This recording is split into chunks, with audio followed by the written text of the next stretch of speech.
down. Songs make me cry these days. I have to take a few deep breaths. So I want to talk about love today, and I want to just remind us that unity is a big umbrella that includes Christianity and also not Christianity. God didn't exactly invent religion. So, and our beliefs are such that it's about every individual's connection to spirit.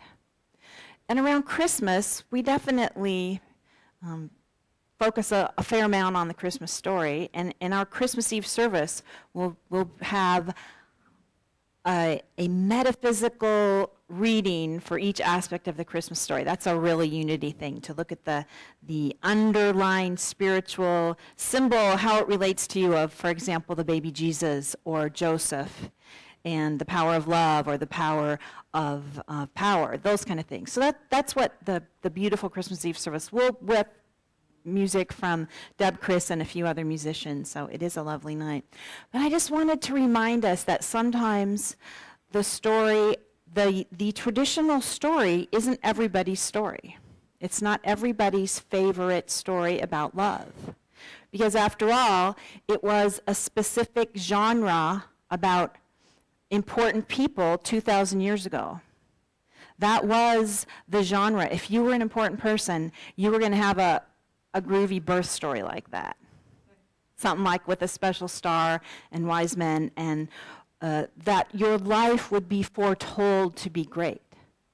So and it's wonderful that if this Christmas story touches your heart, that's wonderful and good, and let it touch your heart. And remember, there's other Christmas stories. As I've said before, and I probably say every year, my favorite Christmas story is the story of A Christmas Carol, because I love the transformation.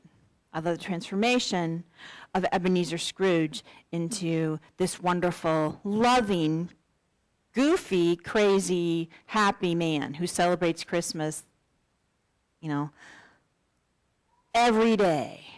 Who celebrates Christmas every day. I love that story. That's my Christmas story that I love. And there are all kinds of Christmas stories. And they're all beautiful. And they are all mostly about love. It's hard to actually speak about how much love I feel right now being in this room. I feel really lucky to be here. Probably going to cry. I just feel really lucky to be here and be in a room with people who have such open, loving hearts. And some days, I feel that more than other days, right? Like all of us. Some days, it's a little bit harder to be loving because there is one thing that we all are. We're people.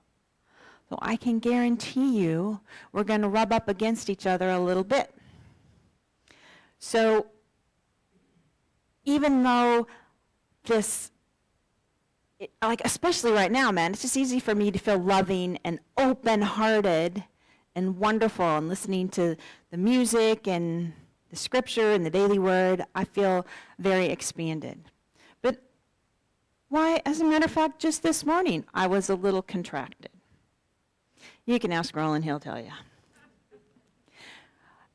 So what I want to do is share some Christmas inspiration stories, and I have a list, I have some handy things to do when you're feeling like Scrooge before the transformation, the Grinch, or the abominable snow monster. You feel like that. But the loving stories, like what is love? First, I want to inspire us with that. One of the most loving things I ever saw was I was lucky enough to be at several trainings from Marshall Rosenberg. Marshall Rosenberg was the man who came up with nonviolent communication. And he was one of the most loving, listening souls I ever met. Like, you'd be in a room with him and you felt yourself relaxing. Like, I personally felt very safe with him. And we teach nonviolent communication here. We have a support group here. It's something we teach. If you're interested in it, you can get You can get that here. But here's one thing I noticed. One of the things he teaches is having empathy for when you listen. He teaches people how to listen. And when I was in Boulder, I was in an NVC, nonviolent communication group, and we had several trainings with Marshall, and there was one woman named Lisa who every time we were lucky enough to be in the room with Marshall, she would ask to do work with him, and she would talk to him, and she would tell him the same story, it seemed to me, every time. This probably happened at least 3 times with Marshall, and other times with the rest of us when Marshall wasn't there. And it seemed like the same story. And the thing, I noticed myself judging her like, well, are you going to say this again? But Marshall was there with her, listening in a way that blew me away. Like, he listened to her as if what she was saying he had never heard before, and it was so important to him, and it got received. And here's what happened to Lisa. She transformed, she told her story, it got listened, and she did her own work, and she became one of the most lovely listening people I ever knew. She just became a delight and a light, and I loved to be around her. Because I feel in myself that desire to be listened to like that. And I feel in myself that desire to listen that way, to be fully present for people. So that was something that felt like love to me. There's a story that's going around on the internet about love, about a little boy with autism, you may have read it, who goes to see a Santa. And he's done with his visit from Santa. He goes back to his mom. Then he changes his mind, and he goes back to Santa, and he wants to tell Santa that he has autism and that sometimes people think he's naughty. And this Santa says, listens to him, looks at him, calms him down, starts to hold his hand and calm him down, and says, "You are okay just the way you are. You are a good boy. Remember, Santa loves you, I love you, the reindeer love you, you're okay, and everything's going to be all right." And it's a story on Facebook with pictures. It's a true story. It's like somebody, that feels like love to me too. That feels like love to me.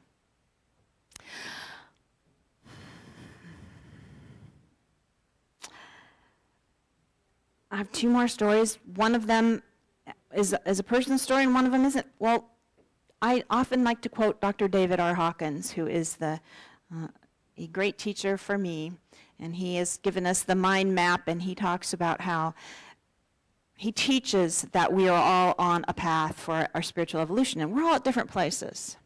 And before he became a teacher and a writer, well, maybe during, he was a psychiatrist. And there was something about his energy that the word gets around. And people would bring him cases that were hopeless cases.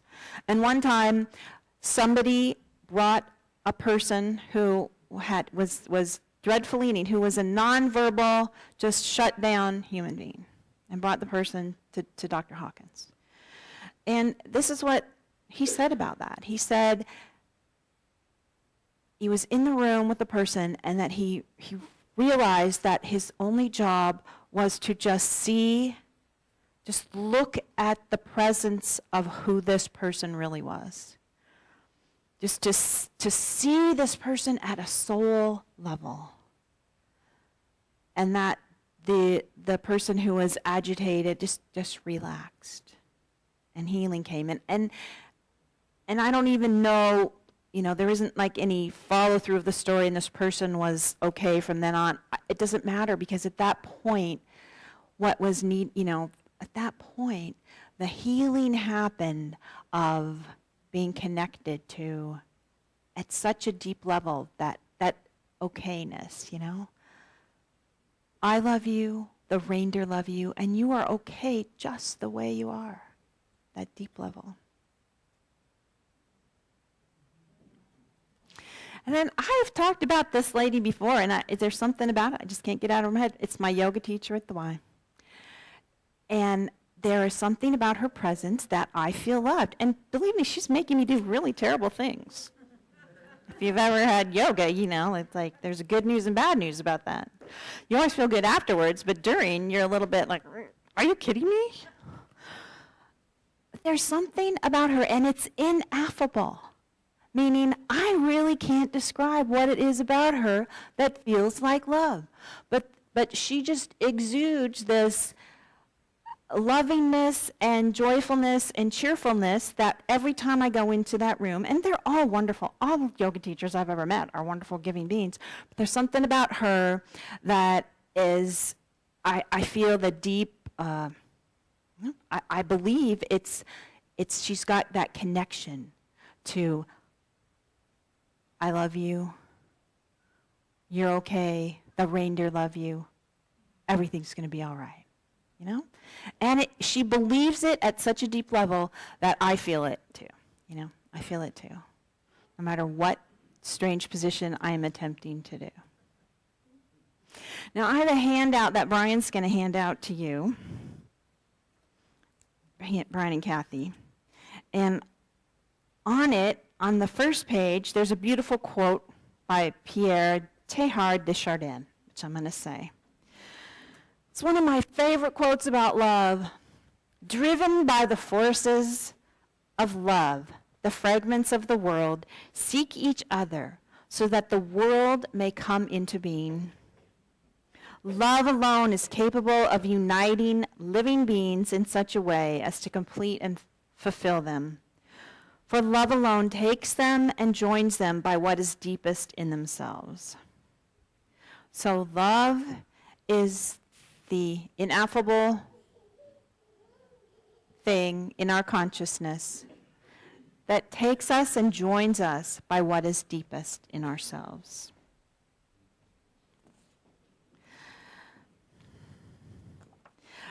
All those stories I told you about, to me, those are stories of what's deepest in myself connecting to what's deepest in somebody else, or to other people, what's deepest in them. And I believe that we can't actually be reminded enough that we are that, okay? I think that everybody here, and myself especially, could be reminded over and over again, and it wouldn't be too much to be reminded that inside us, at our deepest part, when we share what is really up and aware, and that's love. That's love. And that it is a awesome gift. Come on in, guys. They'll be with us in giving us something cool in a little bit. So the deepest part of us is love. And sharing that is what the Christmas story is all about. Now, I also have this other part of me. I have been the Grinch. I have been Scrooge. And I wrote here, if you're feeling especially dark, Krampus, because have you seen that scary commercial on TV? I don't know how bad that movie is, but it looks scary. All right. Has anybody this week besides me been a little Grinchy? Okay, thank you. Mark was, so that's good. Everybody else was fine. So I love making lists, so, you know, I mean, I could probably make one every week, so you're just lucky you only get them every 6 weeks or so. This is what I call the list on what to do when you feel unlovable and unloving, okay? Especially in the next week. Especially, I don't know, maybe around your family. So the first, number one, is be the Grinch, the Scrooge, or go ahead and be Krampus, all right? So that means whatever give yourself some time and space to be crabby, irritable, or angry. A, safety first. It says hand screams versus vitriolic emails or phone calls. That means this is not a time when you are Grinchy and you write emails, okay? Everybody? Is that very clear? But a hand scream, might be a little hard to do this, is you go like this, you go. Some people like to scream in the car. Or anything that lets out a little steam, okay? Maybe you just want to stomp around, like the abominable snowman. Maybe you want to pound on the printer because it's not working. Not too hard because it might break even more, but whatever it is that's got you that the universe isn't going your way, just allow it. B, my suggestion is set a timer. Set a timer. And C, have your number 2 ready. So you set a timer, you're going to be a Grinch or an abominable snowman for a while, and then you're going to have something to do afterwards. I'm going to call it, don't you love the stuff I make up, Magic Mood Hacks. Okay? Magic Mood Hack List, all right? And you are going to have to make this up, right? The steps are you brainstorm and you put them in order of which is the most hard. I'll tell you, my mood hack right now is watching Alsatia walk around. Yeah, I mean, that is a pretty good mood hack. I really brainstorm, be around a baby. Happy or unhappy, be around a youngster. Well, here's the brainstorming I came up with, and then you're going to get a chance. In fact, you can pull out one of those white pads that Christy puts in every back of chair and a pen and brainstorm. I'm going to give you about 3 minutes to brainstorm your mood hacks. I'm going to tell you what mine are. 1 minute meditation, a 3-minute meditation, take a walk, go to the Y, write and mail a thank you note, do some computer art, clean out a drawer, call a sister, go to the library, listen to Pema Chodron or Brene Brown. I asked Rollins what his list was. His was meditate, find something productive to do. Doesn't that sound like a man? Yeah, find something productive to do. Call an old friend, read a good book. So it's your time. Write some brainstorming, you know. Hacks that will change your mood.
So you can keep writing these at home.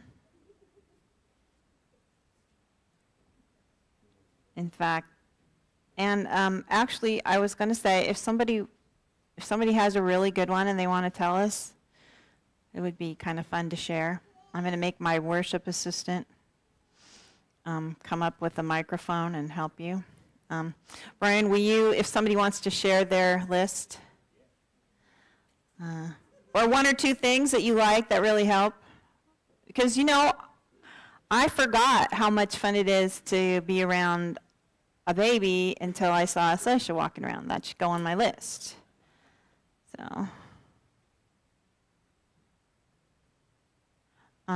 So anyway, do you have your mic?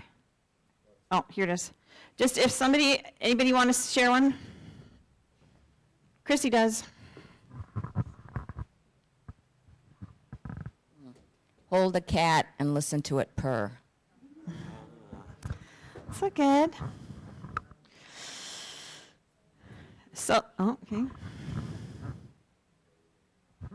see, spend time with my grandson, take Portia to lunch, go to the campus, and listen to NPR.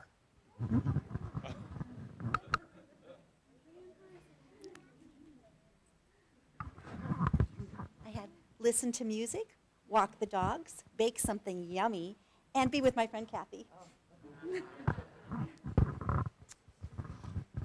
Go to a library and then read all the books in it and go to sleep. Anybody else? Okay, well, thanks, Brian. So, it's always good to do, and it's always good to do your list and redo your list, and you never know what'll pop up on your list. So the reason you put them in order of difficulty is because sometimes all you can do is maybe read a book. Other times, you could go for a walk, bake cookies. It just, and have something that you can always do, like meditate for 1 minute. That's the first thing on my list, because I can always do that. I can always meditate for 1 minute. I can always meditate for 1 minute. Now, then, the third step, be willing to go deep and explore what is up for healing. Well, this is a golden opportunity. If you're feeling crabby, you could heal something. You could, change your mood with a magic mood hack. You could also take the opportunity to go really deep, if you want to, and see, what is it? What is this crabbiness trying to tell me? What is in here for me that I could work on? And the ways that I found, kind of universal ways to deal with that is contemplation. You just sit with it and contemplate it, see what happens. B, writing in a journal. And then if you're a person who likes structure, C, doing the worksheet for the work. I put the website on your handout. It's excellent. It's free. It's a series of questions that will really help you get to what's going on with you if you want to do that. If you want to do that, and you need some support and you need a practice to do that. So that's that. And then the last thing, you can do 1, 2, 3, or 4. You can do any or not, or you can go right to 4. Choose to love what is immediately and completely all around you, including yourself. Okay? Whatever's going on, you're not feeling particularly lovable or loving. And you can go right to number 4, if you can, and just choose to love everything that's there. The stupid printer that will no longer print envelopes. Did I say stupid? The printer that will no longer print envelopes. Hey, it doesn't want to. This could be a gift. There you go. Maybe, right, that's why we have email. There's any number of ways you can take that. Choose to love what is immediately and completely all around you, including yourself. I can love myself. Wow, I got upset about that printer. I bet I can choose to get unupset immediately and figure something out.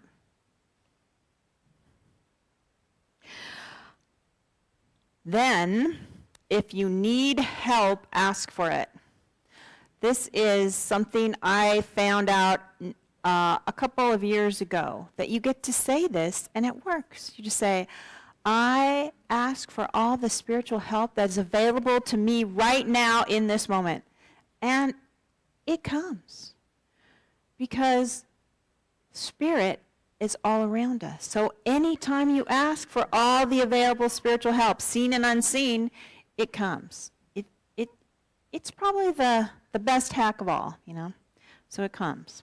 Now, here's what I want to say before we get our awesome experience with the Sunday school is going to give us. I want to say this, and I mean this sincerely. I love you. The reindeer love you. You're okay the way you are, and it's all going to be okay. All right, so now let's get going with, we have a very special treat. Now, the Sunday school have been practicing for weeks, and some of the Sunday school people who aren't here were, as you may have noticed, some of the girls were crying last week because they knew they couldn't be here. So, but we do have an awesome presence of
Thank you. You guys are awesome. Thank you for being willing to share your love with us.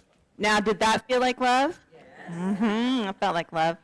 So let's take an offering for unity. Boy, if that doesn't make you want to give a lot of money, I don't know what would. So we take our tithe and